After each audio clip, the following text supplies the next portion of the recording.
Y le damos los buenos días al presidente del Frente Amplio, Javier Miranda. Bienvenido, un gusto recibirlo. ¿Qué tal? Buen día, ¿Cómo un gusto estar en esta mañana. 101 años del nacimiento de Líber Seregni, 13 de diciembre hoy, 13 de ¿verdad? diciembre de 1916 nacía Seregni y sin duda es la imagen del Frente Amplio.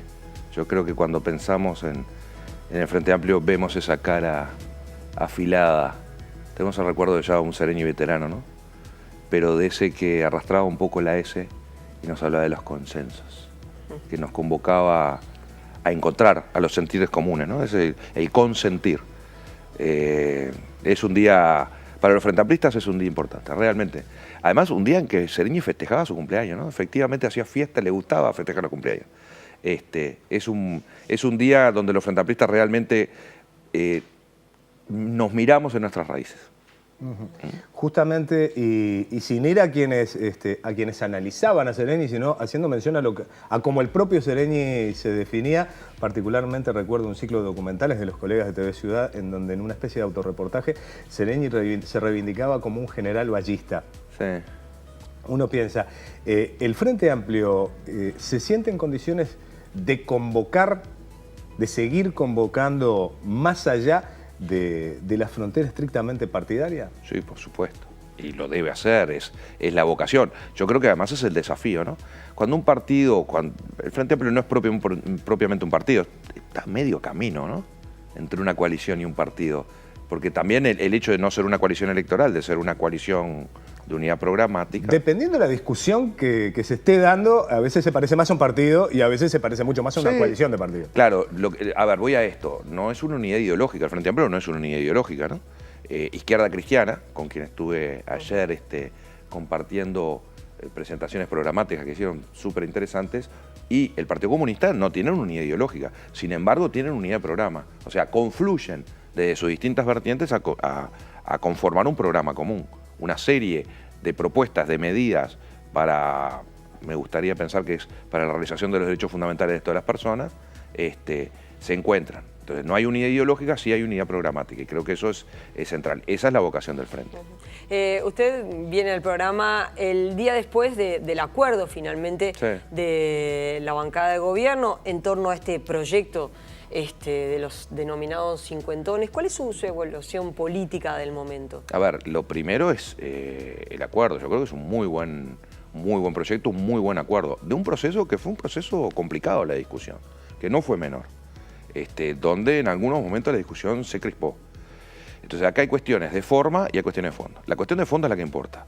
Superamos una injusticia creada además en el 96 y en el 97 por los partidos históricos en este país, que con la creación del sistema de FAPS y con el no reconocimiento de los aportes anteriores al año 96, aquellos que no teníamos 40 años entonces, generaron una situación de injusticia. Y esa situación de injusticia hubo de venir a resolverse ahora por la iniciativa del Frente Amplio. Y fue advertido en aquel momento. El Frente Amplio no votó aquel sistema, entre otras cosas porque generaba estas injusticias. Es el Frente el que viene a resolver esto, con responsabilidad. Yo creo que eso es lo central, lo absolutamente central. Esto lleva a un proceso de discusión, fue un proceso de discusión en interna del Poder Ejecutivo y luego también en las bancadas del Frente Amplio. En algún momento la discusión fue ríspida, y yo creo que innecesariamente ríspida. Y ahí hay un llamado a discutamos, intercambiemos puntos de vista, reivindiquemos nuestros posicionamientos, pero buscando, una vez más, los consensos, buscando acordar, ir a los diálogos sobre la base, estos son mis propuestas, estas son mis concepciones, por esto y estos argumentos, ahora estoy dispuesto a sentarme contigo, a intercambiar argumentos y a buscar el punto de encuentro. Ahora, esa discusión, ¿qué tan contaminada considera usted que estuvo de aspiraciones electorales? Bueno, esas cosas pueden suceder, uno no las puede descartar. El problema es que a veces nos quedamos demasiado en el análisis de las intenciones, que siempre son supuestos, y eso también nos tensa la discusión sobre hechos que no son datos de la realidad, que no son fácticos. Entonces yo prefiero no analizar intenciones. Yo lo que digo es, vayamos a la discusión. La riqueza del Frente Amplio está en su capacidad de articular distintos puntos de vista y encontrar esos acuerdos. Y eso fue lo que logramos ayer y creo que es un muy buen acuerdo. Que el ministro de Economía volviera al Senado y dejara su cargo de ministro, hubiera sido... ¿Sí? Sí. Hubiera sido un sacudón complicado para el Frente Amplio. Es contrafáctico. Yo creo que el ministro de Economía, Astori, ha sido un tipo formidable en la historia de este país, ¿no? Ha marcado la historia de este país y sin duda la historia del Frente Amplio y el desarrollo, la capacidad de desarrollo de las políticas del Frente Amplio. Insisto, la razón de ser del Estado, lo que le da sentido a la política es la realización de los derechos fundamentales de las personas. ¿Para qué hacemos políticas públicas? ¿Para qué queremos el poder del Estado? Para que la gente pueda acceder a la salud, a la educación, a la vivienda, al vestido, a la alimentación, ¿no? Para poder realizar los derechos fundamentales. Esa es la finalidad. Para eso se necesitan recursos. Los derechos cuestan, no son gratuitos. La política económica es central en su seriedad para poder financiar la realización de los derechos, que es el fin. Esa es la finalidad. Yo creo que Astori, el equipo económico, simbolizado por Astori, ha tenido una enorme capacidad de desarrollar las herramientas necesarias para que pudiéramos avanzar en el Sistema Nacional Íntegro de Salud y en consecuencia toda la población pueda acceder a un sistema de salud mucho mejor del que teníamos antes, con dificultades, sin duda, ¿no? Tenemos nuestro problema, no hay duda, pero que es infinitamente mejor y más justo el que teníamos antes, ¿sí? A un sistema de seguridad social mucho mejor que teníamos antes, a salarios dignos como nunca tuvimos antes, donde el salario real crece, y eso está respaldado en una política económica seria. Eso es un reconocimiento muy, muy fuerte a una trayectoria política. Ahora, las discusiones políticas hay que darlas y hay que procesarlas. Esta noche se va a presentar, se va a hacer el lanzamiento de la comisión de programa, y hay quienes dentro del Frente Amplio señalan que hay como, por lo menos a través de los medios, mucha discusión de quiénes van a ser los candidatos, si Daniel Martínez, si Mujica, bueno, no voy a mencionar todos los nombres, pero dicen, bueno, pero ¿ganar para qué? Ah, claro. Y si lo importante para el Frente Amplio sigue siendo el programa o en realidad las personas. Ah, no, sin duda el programa. La prueba de que lo importante es el programa, que un año antes de que el Congreso Programático, que se va a realizar seguramente el 1 de diciembre del año que viene, apruebe el programa 2020-2025, el programa que el Frente Amplio va a someter a la población en el 19, un año antes, en diciembre de 2017, el Frente Amplio empieza a discutir y empieza a abrir los espacios de la discusión programática. Lo fundamental es el programa. Las personas encarnan programa. Yo creo que el gran diferencial del Frente Amplio con los partidos históricos es que el Frente Amplio es el que propone discusiones de ideas en la sociedad y no de personas. Y no de personajes, justamente. Las personas que encarnan los proyectos son importantes, sin duda, los liderazgos sociales son fundamentales. Lo que el Frente hace, históricamente, desde hace 47 años, es procurar que no sea únicamente personajes, sino que sea el debate de ideas en la sociedad el que lleve adelante la política.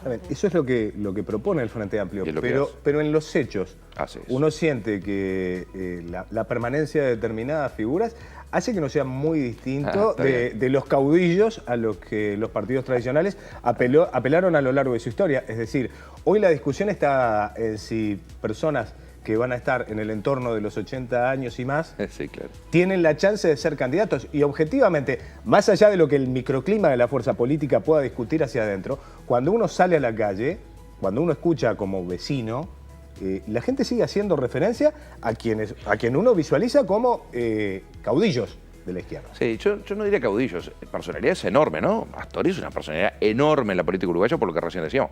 Mujica, no solo en la política uruguaya, ¿no? A nivel mundial. Son unas personalidades formidables que, insisto, encarnan proyectos políticos. Ahora, todos los partidos políticos, y el Frente sin duda, necesitan el promover nuevas caras, nuevos cuadros. Pero además lo necesitamos porque se necesita evidencialmente. Yo quiero gente joven al lado mío. ¿Por qué? Porque ya estoy un poco veterano, tiendo a pensar un poco siempre lo mismo.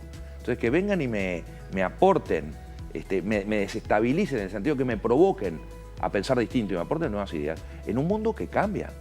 Yo nací en un mundo donde en Montevideo, la capital del Uruguay, había un teléfono cada 3 hogares en el año 70.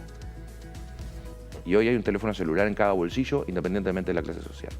El mundo cambió, la realidad cambió, y eso requiere también que nuevos actores que interpretan la realidad e inciden sobre la realidad participen en ello. Y hay que abrir las compuertas para que...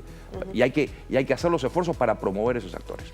Cuando usted dice, bueno, el Frente Amplio va a lanzar su comisión de programa,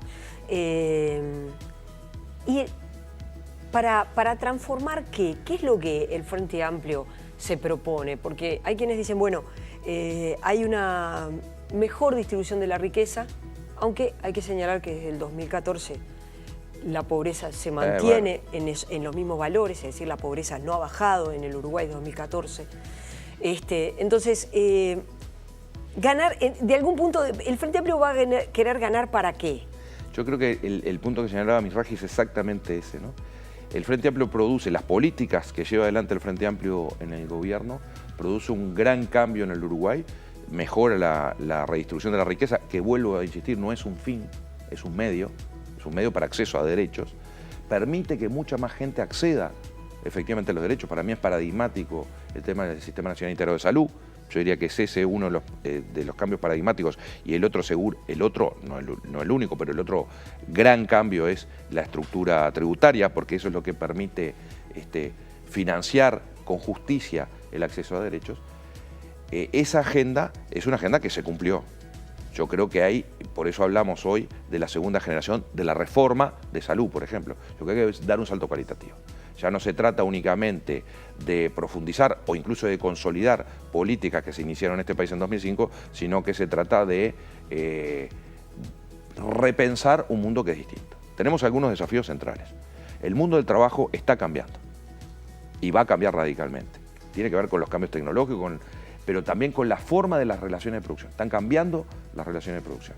Y a eso hay que prestarle atención y a eso hay que ponerle cabeza.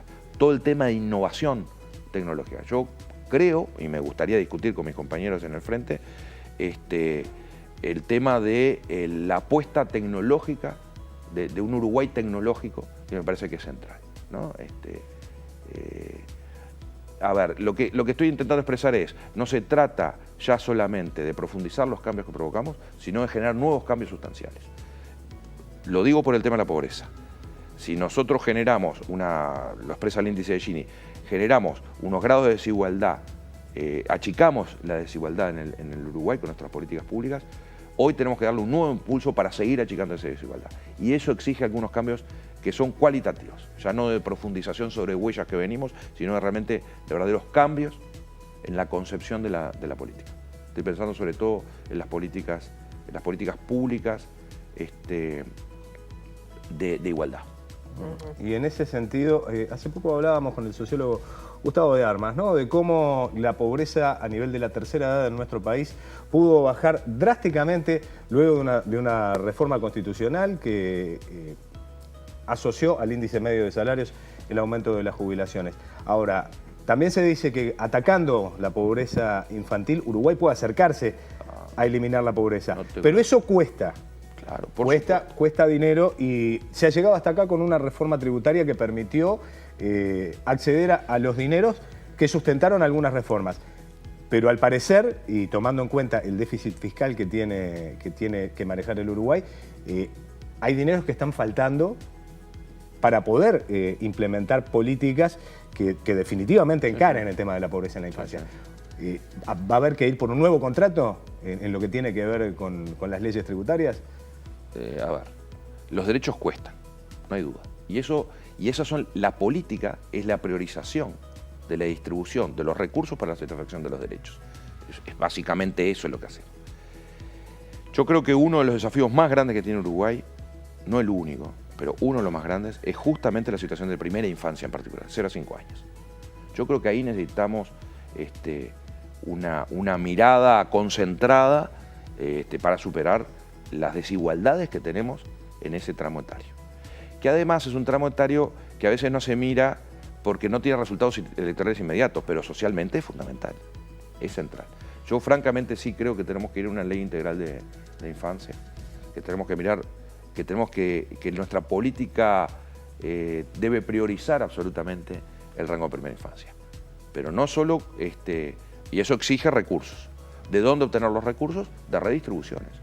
En temas tributarios probablemente haya que mirar más de cerca. A ver, ¿por qué soy cuidadoso en esto? Porque me imagino que mañana algún astuto está titulando el presidente del Frente Amplio propone una reforma fiscal. No, despacito, ¿no? Pero la cuestión tributaria siempre hay que mirarla. ¿Por qué? Porque se trata de que pague más el que tiene más. La riqueza es una riqueza social, ¿no? Porque es eso, la producción de riqueza siempre es social.